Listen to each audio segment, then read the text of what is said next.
Vamos lá, meus irmãos. Terceiro e último bloco do nosso 8º dia de Ética Cristã 1 e 2. Estamos estudando sobre a guerra. Vamos entrar agora para o pacifismo. Ou seja, nunca é certo participar de uma guerra. Ou seja, há um grupo que vai defender o pacifismo, e esse grupo não necessariamente serão apenas os cristãos, tá bom, meus irmãos? Assim como o ativismo não necessariamente é um pensamento cristão, o pacifismo também não é um pensamento cristão. Por exemplo, Gandhi, ele era pacifista, e ele era hindu e indiano. Então, nós não podemos dizer que, porque somos cristãos, os cristãos tendem a ser pacifistas. Por mais incrível que pareça, para muitos que têm uma ideia distorcida do Islã, muitos islâmicos são pacifistas. Um pequeno grupo não é pacifista.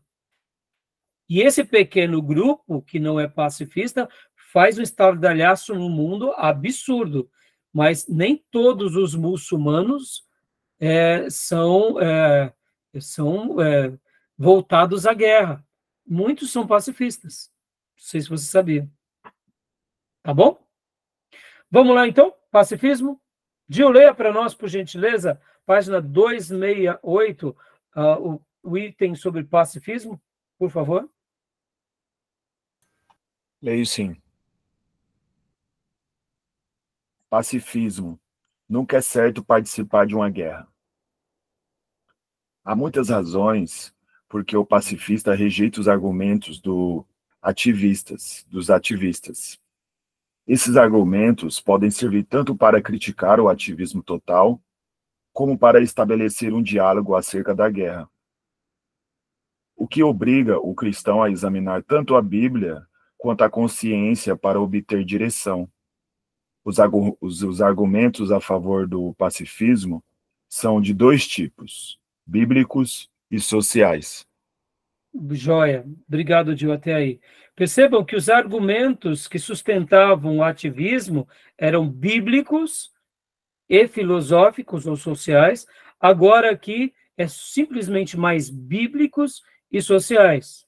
Porque mesmo os gregos e a maioria dos pensamentos filosóficos, eles também defendiam a guerra, como em outras culturas. Então, o argumento bíblico vem desse: fazer guerra é sempre errado.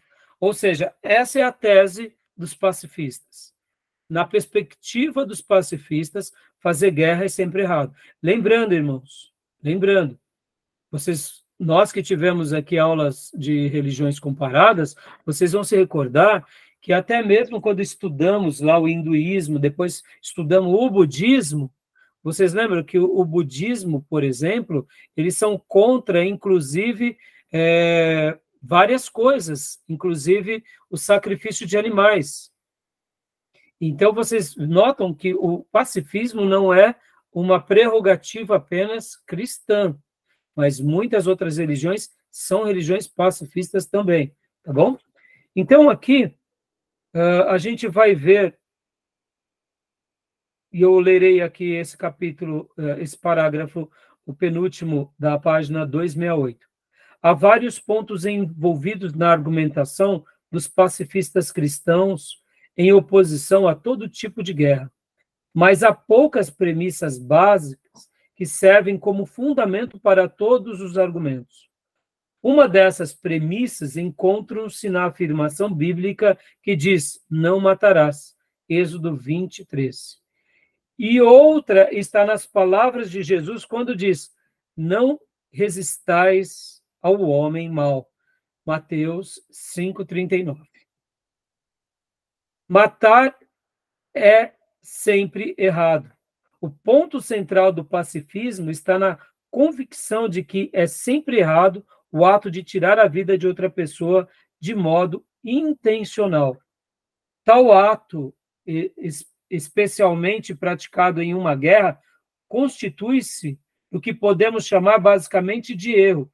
A proibição não matarás registrada nas Escrituras, inclui as guerras, uma vez que a guerra é apenas uma forma de homicídio em massa.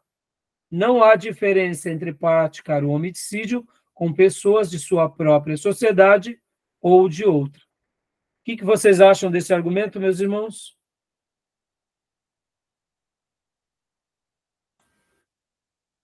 Os pacificadores serão chamados filhos de Deus. Do ponto de vista bíblico, é melhor ser pacifista. Mas então, ponto de vista bíblico, e aqui deixa eu fazer mais uma vez essa defesa. No mundo ideal, o pacifismo é a melhor alternativa.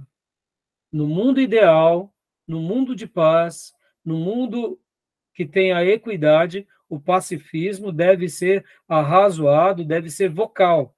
Mas eu pergunto, vivemos em um mundo de paz, de equidade, de harmonia, de respeito, aonde literalmente nas democracias a justiça ela é impetrada, as práticas das leis são cumpridas, o direito é exercido, é cumprido as leis.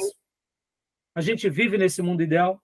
Só que eu até entendo aí que você colocou, mas a questão do pacifismo ela não vem com essa proposta de você atuar no mundo ideal, porque Jesus naquele contexto estava no mundo trágico quando Jesus estava ali. Ele estava vivendo sobre o domínio do Império Romano.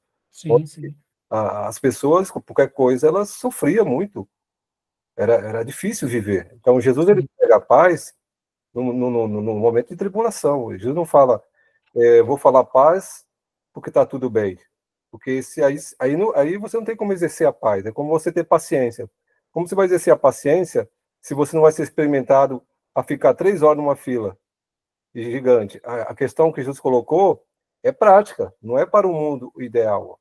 Sim, sim. Muito bem sua colocação e até o seu contra-argumento para mim. Mas eu fiz questão de falar sobre isso, Júnior, porque assim como há pouco eu tentei mostrar o lado do ativismo e um certo contrabalanceamento, eu estou tentando mostrar também o pacifismo e esse contrabalanceamento para que a gente pense. Sim, claro. Né? Para que a gente pense. Mas eu concordo com você, porque Jesus ele foi contra a cultura e ele tinha todos os motivos para ir contra o sistema e ele não foi. Por outro lado, a gente tem que fazer várias leituras. Quais são as várias leituras? A proposta dele era resgatar o homem espiritualmente no contexto em que ele vivesse. Pode ver que ele não pratica uma insurreição contra o Império Romano, porque não era essa a proposta. A insurreição que ele pratica é contra as trevas. Ele se levanta contra as trevas para vencer o mal, e ele vence o mal. Então, a proposta da espiritualidade é realmente o resgate dessa alma perdida, em qualquer contexto. Agora, essa alma que foi perdida em qualquer contexto, no momento que se converte, ela encontra a grande paz. Agora, essa alma que vive em paz, ele está vivendo num contexto que nem todos estão vivendo também em paz. E aí, como que a gente vai escolher? A gente vai escolher o pacifismo? Vai escolher o ativismo? Ou vamos escolher aquela outra opção que se, vamos dizer assim, intercambia entre ambos? Né? Porque, como eu disse, eu falei há pouco que no mundo ideal o pacifismo é o melhor, mostrando que a gente vive numa sociedade caída, numa sociedade de maldosos. Por isso que negar o pacifismo é uma coisa difícil, mas ao mesmo tempo também que afirmar o pacifismo é também difícil. Vamos ver aqui o que o autor vai falar agora no próximo ponto. Leia para nós, pastor Johnny, as primeiras linhas apenas, até Josué 10, do primeiro parágrafo da página 269. Olha só. Partindo do princípio de que essa conclusão dos pacifistas se encontra em contradição com muitos casos relatados nas Escrituras, em que parece haver uma ordenação à guerra, pacifistas cristãos precisam explicar o porquê a Bíblia parece, em alguns casos, ordenar a guerra. Respostas diversas têm sido apresentadas por diferentes pacifistas. Alguns argumentam que as guerras no Antigo Testamento nas quais Deus é representado como comandante, Josué 10, Pode ir mais um pouco, pastor. não foram de fato comandadas totalmente pelo próprio Deus. Essas passagens representam um estado de barbarismo da humanidade, no qual as guerras eram justificadas pela adição de sanções divinas. No entanto, uma vez que essa opção parece rejeitar de forma clara a autoridade do Antigo Testamento, ela não pode ser aceita como uma alternativa viável pelos cristãos evangélicos. Outros pacifistas sugerem que essas guerras eram exclusivas. Nelas, Israel agia como um instrumento teocrático nas mãos de Deus. Não eram, na verdade, guerras de Israel, mas sim guerras de Deus. Isso se torna evidente na manifestação dos milagres especiais que Deus realizou para vencer tais guerras. Josué 6, o 10 e Salmo 44. E aqui o autor ele vai contra-argumentar mostrando um pouco sobre isso, porque a vontade de Deus nunca foi a guerra. Mas já que a guerra passou a ser necessária, então atuou a vontade permissiva de Deus. E aí outra coisa que o autor vai comentar também sobre essas questões, e os pacifistas vão contra-argumentar, é o seguinte: no Velho Testamento, em alguns casos, podem abrir na próxima página, na página 270, ele vai falar que o próprio Deus atuava em algumas guerras, dando a ideia de um milagre. Logo, se Deus atuou, então era uma guerra legitimada por Deus. Em outros casos, o povo de Deus acabava sendo os instrumentos de justiça de Deus. Então percebam que os pacifistas vão contra-argumentar assim no Velho Testamento. Agora, olha só que interessante. Então, até aí tudo bem, né? Tranquilo? Agora, olha só na página 270, quando ele fala resistir ao mal fazendo uso da força é errado. Vamos debater um pouco sobre isso. Porque lembra que as duas premissas não matarás e não resistais ao homem mau, como disse Jesus. Agora, o que seria resistir ao homem mau? Eu entendo da seguinte forma, esse texto aí. Esse texto vai muito além da letra em si. Ele tá dentro de um pano de fundo aí muito espiritual e ético.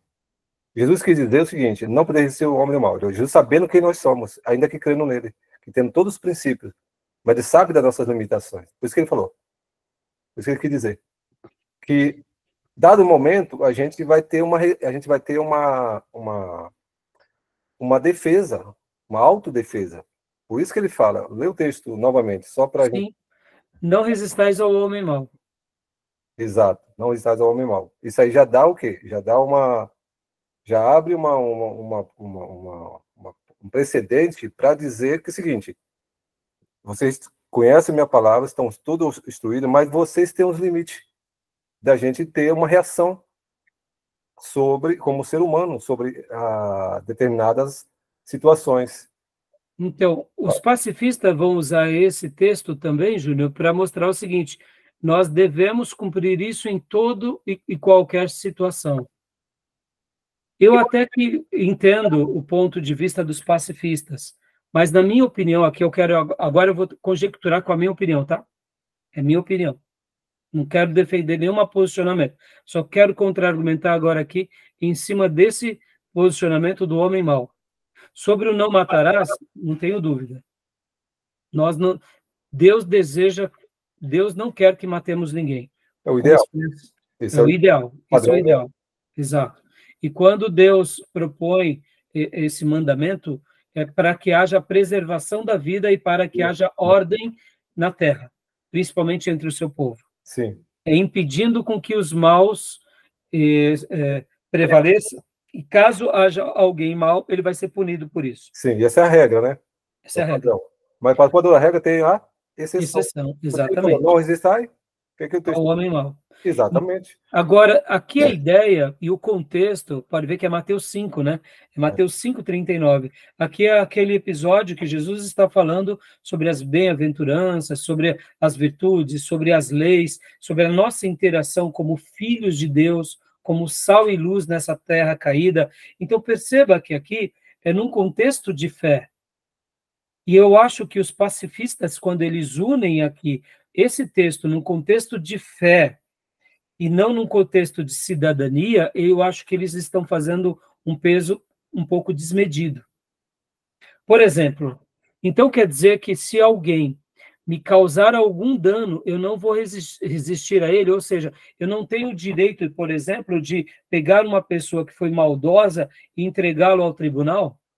Porque se eu não posso resistir ao homem mau, a ideia aqui, na realidade, como eu entendo, que homens maldosos, no momento em que estão coagindo uma outra pessoa, a minha reação, talvez pelo instinto de defesa, eu irei me prejudicar. É aquela ideia bem básica de quando um assaltante vem e tenta nos assaltar. É um homem mau. Dá a ideia de que não reaja, porque já que ele veio com maldade, qualquer reação nossa pode nos causar um dano ainda maior, maior do que a perda dos bens. Porque o maldoso, ele não só está sobre uma orientação do diabo, mas ele tem uma índole perversa. E diante de uma índole perversa, não reaja. Mas aqui o texto também, a gente tem que, aí onde entra aquele princípio da hermenêutica, a gente então quer dizer que toda atitude perversa com que alguém fizer contra nós, a gente não pode então se proteger. Então a função de um advogado, a função de entrar na justiça, a gente não poderia. Então perceba que, mesmo que o argumento pacifista seja sustentado em cima de alguns precedentes, eu acho que a gente tem que tomar um certo cuidado também. Por exemplo, quando Jesus disse, aquele que te bater na face direita, ofereça-lhe também a outra face, isso é num contexto do cristianismo, quando pregamos o evangelho. Porque não teria sentido agora, por exemplo, eu estou andando na rua, vejo uma pessoa e me agride. Será que então Deus está me impedindo de me defender até mesmo diante da justiça? Entende? Vocês estão entendendo onde eu quero chegar, Júnior? Estão entendendo, irmãos? Sim. Né? Porque, então, assim, a gente tem que fazer algumas leituras. Eu sei que os pacifistas, eles têm vários textos, e eu não estou negando os textos, né? Mas, por exemplo, eu vejo que se a gente não tomar um certo cuidado, a gente pode entender errado, entendeu? Mas aí que você leu aí, que você falou de casualmente alguém só no contexto de estar pregando, se alguém ofender, aí isso aí é argumento para o pacifista, porque ele vai dizer o seguinte, o que diz aí o texto, que Jesus está falando, é que você pode pedir, buscar seu direito, e não simplesmente agredir a uma ofensa, uma agressão, uma ofensa, é isso que quer dizer. Você não vai impedir, você não vai deixar de ter o direito de buscar a reparação. É isso que está falando. O que está dizendo? Mas o pacifista, na sua essência, Júnior, ele vai literalmente sustentar em cima disso. Você não resiste ao homem mau, você dá outra face, ou seja, você age de forma passiva em qualquer contexto da sociedade. Ou seja, se você foi lesado no seu trabalho, você não reage. Então, estão entendendo que a leitura pacifista exagerada pode ser muito perigosa. Não, sim, eu estou falando assim, da questão de buscar o direito, sim, estou dizendo na questão da violência. Sim. Essa questão da violência, de quem estava falando da guerra, da violência, então, nesse contexto.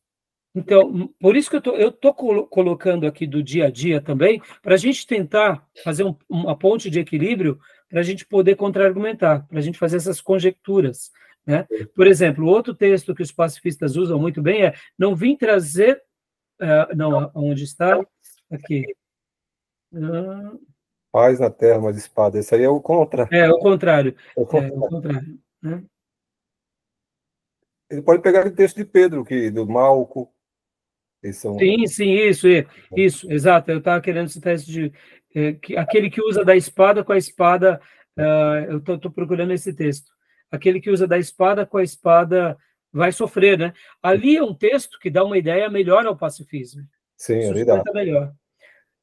Tudo bem até aí, meus irmãos? Certo. Querem fazer mais alguma pergunta? Querem tirar mais alguma dúvida sobre esse ponto? Foi o versículo que você leu lá? Sobre Jesus não resistiu ao homem mau? Qual o versículo? Aquele versículo é Mateus 5:39. 5:39. É.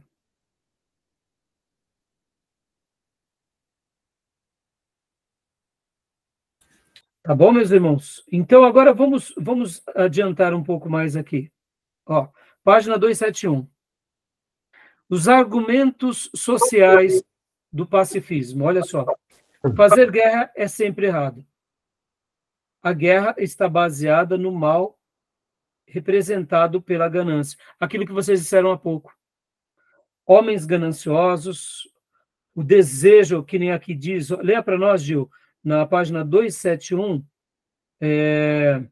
logo, o último parágrafo. A guerra está baseada no mal representado pela ganância. Ok. A guerra está baseada no mal representado pela ganância. Desde os dias de a República de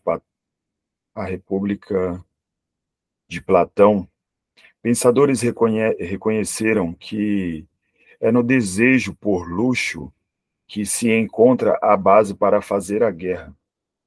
Platão observa: nós não precisamos dizer, nesse momento, se a guerra produz o bem ou o mal, mas apenas que nós temos descoberto sua origem nos desejos que são a fonte mais poderosa de males, tanto para indivíduos quanto para os estados. Em outro lugar, ele diz: todas as guerras são feitas com o objetivo de enriquecimento. Tiago diz: de onde vêm as guerras e discórdias que há entre vós? Cobiçais e nada conseguis. Matais e invejais e não podeis obter. Tiago 4, versículo 1 e 2. Paulo adverte a Timóteo que o amor ao dinheiro é a raiz de todos os males. 1 Timóteo 6:10. Esse tipo de amor é uma espécie de credo em que se baseiam todas as guerras. Ou seja, o argumento social da guerra é muito forte. Por causa dessa ganância, desse desejo, como disse o próprio Platão, pelo luxo, ou por adquirir mais riqueza, ou como o próprio diz a palavra de Deus, né? De onde vêm as guerras e as discórdias entre vós? Cobiçais, da cobiça, né? Então, esse argumento é muito interessante. O outro argumento é: muitos males resultam da guerra. Ou seja, é consenso na história mundial de que guerras só prejudicam as pessoas e não agregam. O outro argumento também é que guerras geram guerras, ou seja, não tem como evitar. E nisso a gente lamenta de ver a hostilidade aonde a gente nota que acontece lá no Oriente, principalmente entre Israel e o povo árabe, ou as outras nacionalidades ali próximas, como são os persas. Porque a gente pensa que os iranianos são árabes, mas não, os iranianos são persas. E, por incrível que pareça, na antiguidade, nós tínhamos os medo-persas, que foram amigos de Israel, e agora nós temos os persas, que são inimigos de Israel, e que desejam, inclusive, a morte e a extinção de Israel. Porque não são apenas os árabes que desejam a morte de Israel. E podem ver que na história humana, as guerras geram mais guerras, ou seja, é um ciclo ad eterno. Isso é terrível, né? Então, notaram que os argumentos dos pacifistas são muito fortes. E Jesus, na sua maneira de viver, veio para estabelecer a paz. Então, os nossos irmãos e aqueles grupos que defendem o pacifismo, eles também não estão errados quando eles olham a partir de Cristo ou a partir da vida. É uma opinião e é uma escolha, eu diria, muito altruísta por parte deles. Tá bom? Fiz a questão da ressalva aqui da leitura do mal, porque eu entendo que existem algumas leituras que é importante a gente saber se posicionar, né? Para que a gente possa, então, ter aquela questão da preservação. Hoje, por exemplo, na nossa sociedade, essa questão do porte de arma. É legítimo ter porte de arma? Não é legítimo ter porte de arma? Ou quando alguém entra dentro da sua casa e você tem uma legítima defesa, pode ver que no Brasil, a legítima defesa, ela tende ao criminoso e não ao dono da casa, ao pai de família. Se uma pessoa, no ímpeto de defender a sua família, cometer um delito contra um criminoso que entra dentro da sua casa, que é um território sagrado, ele pode ser lesado diante da jurisprudência brasileira ou diante da situação brasileira. Estou falando besteira, Júnior, ou não? Não, pelo princípio constitucional, lá, o domicílio é um lar inviolável. Ele é sagrado, como você falou mesmo. Mas, na prática, o exercício da nossa justiça pende para quem? Deveria pender pelo que está na lei, pelo cidadão, né? Mas na prática é o cidadão ou não? É difícil, às vezes tem que fazer muita defesa, porque você está ali, foi tudo certo, mas é muito burocrático até para conceder o direito ao cidadão. Então, isso que eu digo, na prática, há um peso desmedido. Sim. Onde o criminoso que invade a sua propriedade, ele acaba sendo mais respaldado do que o próprio o próprio agredido. Sim. Onde ele exerce, lá nos Estados Unidos, por exemplo, e em muitos outros países, se uma senhora, pegar ali um taco de beisebol e descer na cabeça do criminoso, na legítima defesa, e ele vir a ter vários problemas de saúde por causa disso, ela não é prejudicada. Não é assim, Júlio? Não, assim, o Brasil também tem isso na lei, né? Mas o Brasil é a questão que você falou. Então é a prática, né? Porque a legítima defesa tem que ter a proporcionalidade, né? A invasão do domicílio não tem jeito. Invadir o domicílio, você pode, né? Se tiver arma ou qualquer meio de defesa, você pode executar. Como você falou, está na lei. Isso é lógico. Mas, dependendo da situação, pode inverter contra o agredido. Contra o agredido. Ou seja, é uma coisa desmedida, né? Exatamente. Então, percebam, irmãos, que por isso que quando eu falei há pouco o mundo ideal, o pacifismo é melhor, não foi querendo negar os princípios cristãos, nunca isso.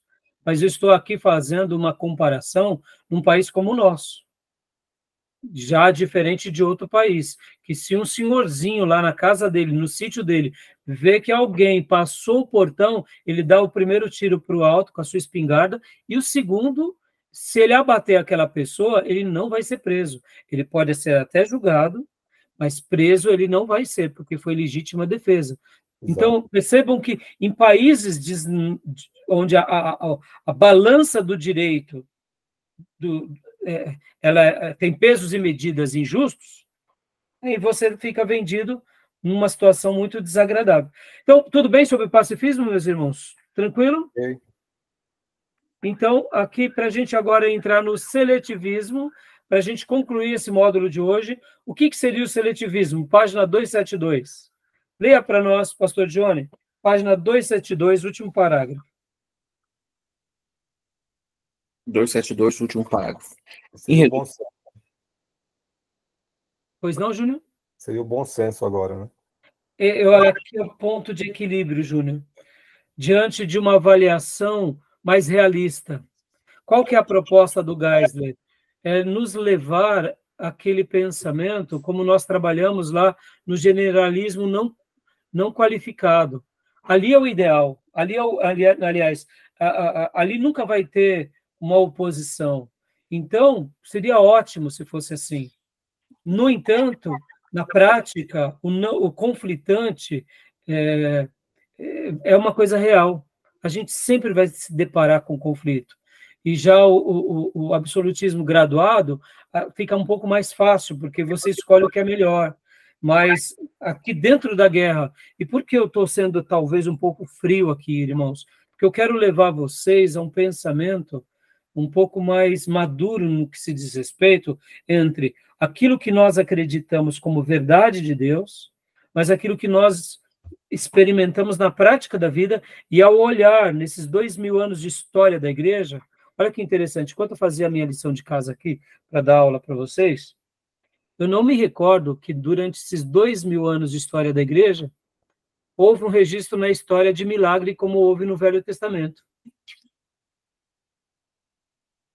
Mas, ao mesmo tempo, no Velho Testamento, nós vemos Israel se defendendo contra os inimigos. Ao mesmo tempo, no Velho Testamento, nós vemos a atuação de Deus em alguns episódios lutando contra alguns povos inimigos. Logo, qual que é a ideia que eu entendo? Que Deus nos deixou a Bíblia para que a gente se norteie. Se Deus quisesse que nós fôssemos, vamos dizer assim, pacifistas absolutos, não teríamos o Velho Testamento. Mas, ao mesmo tempo, um ativista absoluto pode ser um grande perigo aonde o governo, muitas vezes, é um governo ideológico errado e a gente se envereda cegamente por esse governo. Então, como filhos de Deus, é nessa hora que nós precisamos ter um posicionamento mais equilibrado como aquilo pelo qual é o nosso papel, porque nós somos o quê? Nós somos sacerdotes na terra. A Igreja de Jesus faz um papel sacerdotal, onde a gente representa a vontade de Deus. E representar a vontade de Deus é muitas vezes dizer a um governo autoritário, autocrático e déspota, dizer, não, nós não compactuamos. Mas, ao mesmo tempo, também nós não podemos negar aqueles que pensam o contrário a isso. E hoje eu passei para vocês, no nosso grupo, inclusive, eu passei um artigo, não sei se vocês tiveram a oportunidade de ler, que foi um artigo de Bonhoeffer, né? Não sei se vocês viram o artigo, Dietrich Bonhoeffer. Vocês viram ou não? Não, ainda não. Não? Então, eu só vou compartilhar aqui para que vocês Ele foi depois... preso e tudo mais, né? Perseguido. Isso. Aqui, ó. Rapidinho, nós não vamos ler, porque já estamos chegando no final da nossa aula, mas quem foi Dietrich Bonhoeffer? Foi um pacifista, era um pastor também luterano, pacifista, que durante a Segunda Guerra Mundial, depois ele se posiciona contra Hitler e depois, por último, ele até pratica, ele tenta praticar o próprio suicídio. Ele tenta, como se diz? Ele foi enforcado, né, pastor? Ele foi enforcado porque ele tenta matar Hitler, porque ele era um defensor do pacifismo. Ele é um grande pensador cristão, temos obras realmente muito importantes dele, só que depois que ele viu toda a chacina de Hitler contra os judeus e contra mais de 12 milhões de pessoas, ele chega a um posicionamento que aqui, ó, tem uma frase que eu até separei para vocês, que ele dizia, eu não lembro onde eu coloquei. O fim da vida aqui inicia a vida, é isso que ele falou? Não, eu não lembro onde eu coloquei, mas era algo assim, que ele desejava a morte de Hitler. Porque eu não lembro aonde eu separei para vocês agora, eu não sei onde eu vi agora, eu não me recordo, irmãos, me desculpem. Mas, de pacifista, ele tentou criar uma emboscada para Hitler, foi preso e depois ele foi enforcado. E aí, na sua execução, ele diz, é o fim, para mim, é o início da vida. Então, aí ele foi executado, ele foi enforcado. Então, percebam, irmãos, ele era um pacifista. Até que ele viu o quê? Um Hitler matar 12 milhões de pessoas. Então, assim, percebam como esse tema, ele é complexo, ele é espinhoso e ele não é fácil, tá bom, meus irmãos? Por isso que agora vamos para o ponto de equilíbrio, que é o seletivismo, e a gente vai estar lendo. Leia para nós, pastor Johnny, eu só peço mais alguns minutos para a gente estar encerrando esse capítulo com vocês.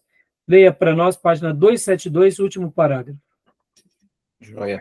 Em resumo, os pacifistas argumentam que a guerra é tanto antibíblica quanto antissocial. É proibida por Deus sobre... Não, aonde você está lendo, pastor?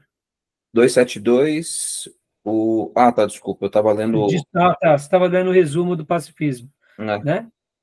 Não, pode ler para nós o resumo do pacifismo, não tem problema. Em resumo, os pacifistas...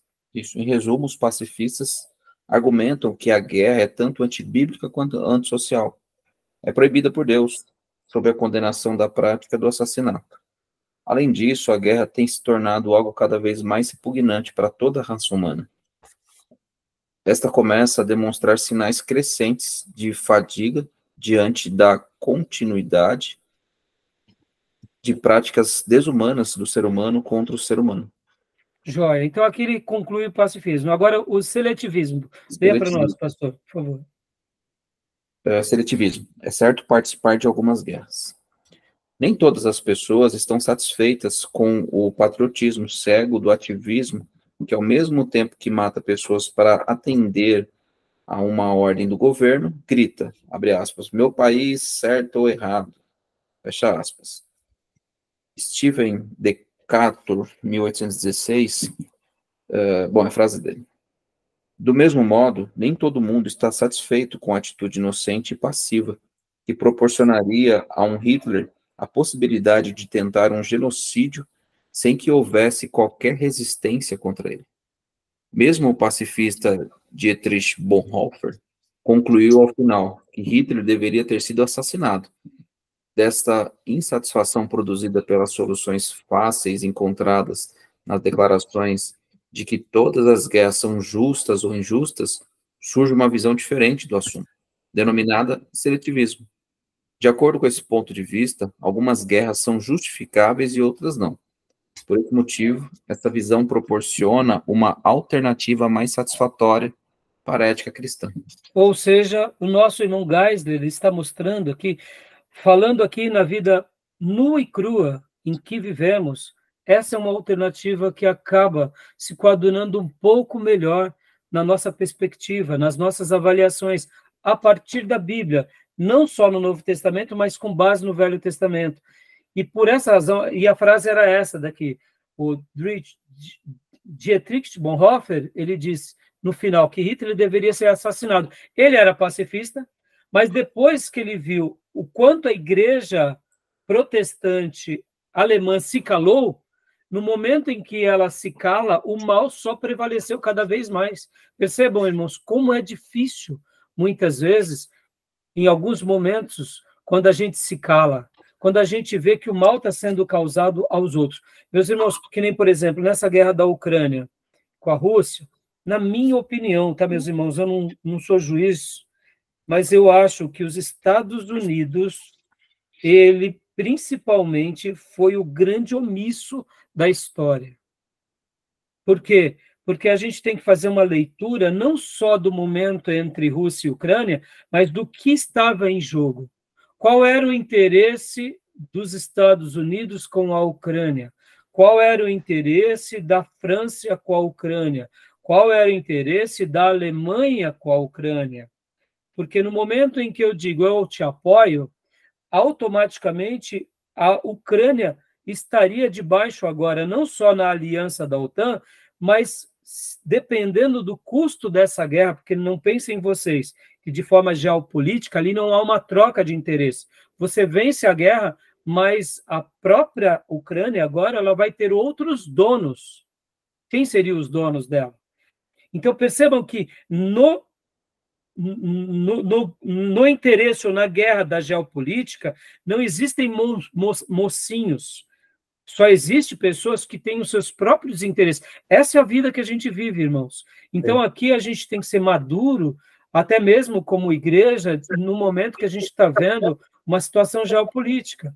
Eu sei que isso é muito difícil, é muito complicado, mas aqui, no seletivismo, seria uma alternativa mais justa. Agora, é claro, irmãos, isso vai depender da nossa avaliação, do nosso senso crítico, das nossas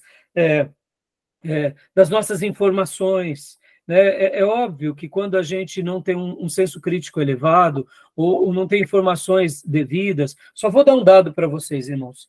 Em questões de um mês para cá, muitos megas investidores zeraram suas posições no Japão.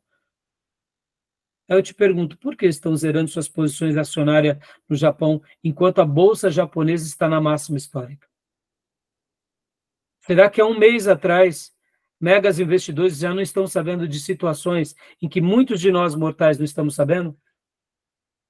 Então, por que eu estou falando tudo isso? É importante a gente avaliar as coisas não como o jornal apresenta, ou como os estadistas apresentam, como, de fato, o comportamento social, econômico, político vai se montando. Ou seja, esse grande tabuleiro, as peças vão sendo jogadas.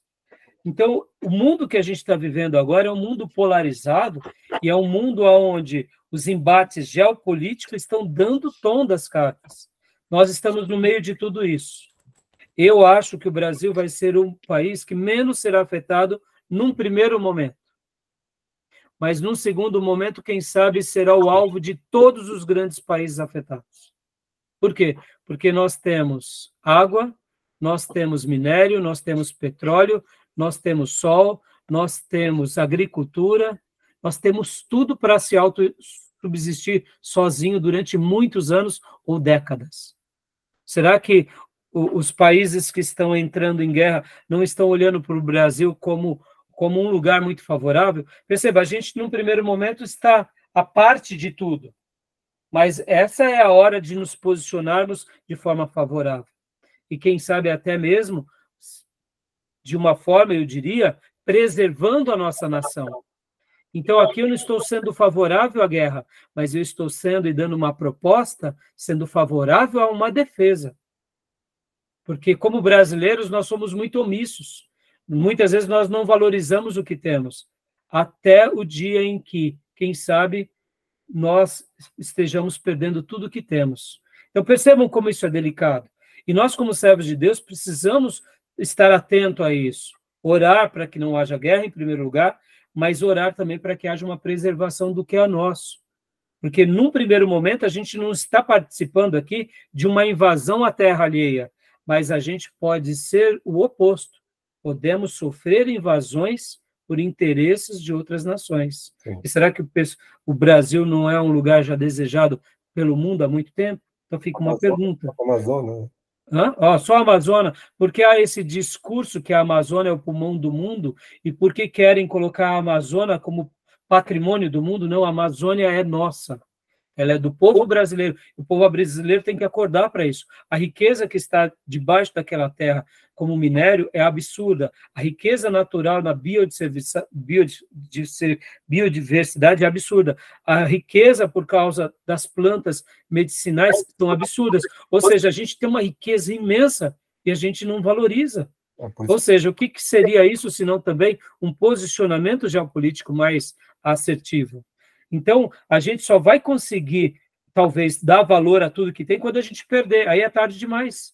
Percebam que aqui eu não estou querendo ser ativista, mas eu também não estou querendo ir para um pacifismo pleno. Quem sabe aqui o seletivismo é uma alternativa para que a gente possa estar se posicionando. Então, aqui, irmãos, ele vai falar que o seletivismo como uma proposta ao ativismo. Algumas guerras são injustas. E aqui ele vai mostrar de que um indivíduo não deve participar de uma guerra injusta. Então, nesse posicionamento, que não vai dar tempo para a gente estudar agora, o autor ele vai mostrar que algumas guerras são injustas e algumas guerras são justas. E aqui, pensando numa invasão, pensando numa tomada de território... É justa, né? Seria justa. É justa. Então, o uso de força física é contrário ao amor? Ele vai fazer uma pergunta. Os mandamentos de guerra são apenas acomodações divinas? E aí ele vai dar na página 281 a base do seletivismo. A base do seletivismo. E ele vai contra-argumentar aqui. E vai dar as bases para uma guerra justa e alguns problemas com o seletivismo. Então, porque também não é porque... como mensurar tudo isso? E aí vem o resumo e a conclusão. Vamos só ler, eu sei que já passou bastante. Não, vamos encerrar, irmão, já passou muito tempo, mas fica aqui a minha recomendação, a página 289, para a gente ler o resumo e a conclusão. Como eu disse, irmãos, esse é um assunto muito complexo, mas eu quero acreditar, irmãos, que nós, como igreja do século XXI, precisamos estudar mais isso. esse é um tema que nós precisamos dominar, para que a gente possa estar preparado para aquilo que virá sobre o mundo, tá bom? Alguma dúvida, algum acréscimo, alguma outra coisa? Ok, pastor. Tranquilo? Uhum. Tranquilo. Então, vamos encerrar, meus irmãos. Vocês viram, não deu tempo de falar de pena de morte nem da desobediência civil. Fica a leitura do artigo da pena de morte e fica o artigo do capítulo da desobediência civil. Nas últimas 2 aulas, que serão semana que vem, eu quero trabalhar bastante em cima da homossexualidade, do aborto e do casamento. Esses serão os meus 3 temas principais, né? Deixa eu ver se eu tinha separado mais algum. Aborto... não. Homossexualidade e casamento. Esses serão meus 3 temas principais. Os outros temas vão estar dentro. Drogas estaria... Mas vai ficar tudo para a leitura extra, porque senão a gente não consegue estar fazendo uma aula, eu diria, com tanta interação quanto essa. Tá bom? Tudo bem, meus irmãos? Ok. Me perdoem, talvez, pela minha limitação, né, de poder ser sucinto. Eu gostaria muito de ser mais sucinto, mas eu prefiro esses embates, que eu acho que eles acabam sendo mais esclarecedores Sim. do que ser sucinto e vocês ficarem com dúvidas, né? Sim. Tá bom? Mesmo sabendo que a gente está em terrenos de areia movediça e é muito difícil. E no fundo do meu coração, a única coisa que eu digo assim para Deus é: Senhor, tenha misericórdia, se por acaso eu esteja sendo tendencioso para uma área que o Senhor não se agrade. Então, eu não tenho dúvida que Ele vai ter misericórdia de nós e vai nos ajudar. Tá bom? Amém. Tá bom, meus irmãos? Certo. Eu queria Maravilha. só acrescentar o seguinte, pedir data máxima vênia aí, porque eu acho que eu me equivoquei com relação quando você falou sobre a questão do pacifismo, né? Sim, como mas... questão ideal lá, e eu me equivoquei. Não, mas não foi, você fez... Sua base foi ótima, Júlia, porque eu diria que na minha fala eu fui tendencioso, e na sua fala você me corrigiu com a base bíblica. O pensamento da sua correção é o correto. E o pensamento cristão naquele contexto é o correto. E nós não temos ali Jesus sendo revolucionário, nem os apóstolos. Por outro lado, fica uma incógnita. Como agir depois disso? Em outras culturas, em outros domínios, em outras invasões, podem ver, o povo de Deus, logo que o general Nero invade Jerusalém e destrói o templo, por que eles fogem? Mas só foram os cristãos que fugiram ou foram todos os judeus? Ali foi um massacre, né? Ali foi um massacre. Então, quando também há uma perseguição aos cristãos em Roma, como que eles agiram? Eles se defenderam ou eles simplesmente fugiram porque não tinham muito o que fazer? Podem ver que no Novo Testamento esse assunto não é muito mencionado, porque não há, de fato, acontecimentos, talvez, com mais detalhes, que Deus quisesse registrar para não criar, quem sabe, uma tendência. Então, você não foi ótimo o seu comentário. Podem ver que, Júnior, pensamentos mais voltados ao ativismo geraram o que? As cruzadas. Que foi um erro na história. E aqui a gente olha para a Igreja Católica e aponta os erros, mas quantos foram também, eu diria, as pseudos-cruzadas que os ingleses e americanos fizeram nesses 500 anos pós-reforma? Desculpa, né, mas aqui como protestante eu tenho que fazer essa crítica, porque também em nome das suas razões reais, a Inglaterra invadiu muitos reinos. Sim, e dominou sobre muitos. E eu digo, não foram pseudos cruzadas em nome da rainha ou em nome de um país também autodenominado protestante com a religião anglicana? É um tipo de cruzada. Por isso que quando eles são autodenominados como piratas da história, a gente tem que dar a mão à palmatória. E eles eram protestantes. Ou seja, percebam, e ao mesmo tempo, quando a gente olha para os anabatistas, que eram, como eu disse na minha última aula, na terça-feira, que eles eram pacifistas e eles foram dizimados, por que também, na história de 2000 anos, os nossos irmãos cristãos, quando eles foram pacifistas crônicos, eles foram dizimados? Será que também Deus não está permitindo com que a gente se defenda? Agora, entre a minha defesa e os nossos ataques, há uma linha muito tênue. Percebe que a gente se perde nisso. E é por isso que a gente tem que estudar. E por isso que eu disse que Deus tenha misericórdia de nós e de mim, né, ao tratar desse tema. São dias muito perigosos para nós. Verdade.